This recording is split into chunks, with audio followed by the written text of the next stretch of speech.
أنا المزارع عبد اللطيف أحمد الحجي من قرية عريبة.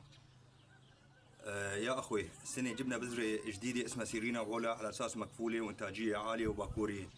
اتفاجأنا إني البذرة ما هي باكورية وبتتأخر بدها درجة حرارة 35. قلنا يلا، رحنا قدمنا شكوى على مدير الزراعة، طلع كشف وفعلا يعني مثل ما حكينا صار. بنتفاجأ عندما صار درجة الحرارة 35 فيها نسبة ذكر يعني أكثر من 99% ذكر مقابل زهرة أنثوية. بنتفاجأ لما صارت درجة الحرارة 35 إني صارت تحوش الذكر، صار يصير فيه كوساية مدعبلة مثل الطابة وصارت تعطي هالثمار هي.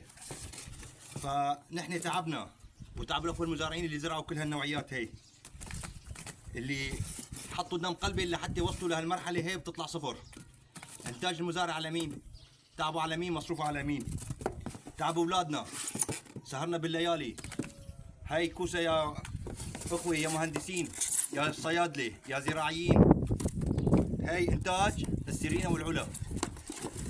ونحن بنطلب من الدولة الكريمة النظر بعناية في هالموضوع هذا، وتعويض الأخوة المزارعين، وتحميل المسؤولية على الجهة اللي بتتحمل مسؤولية هالبذرة هي.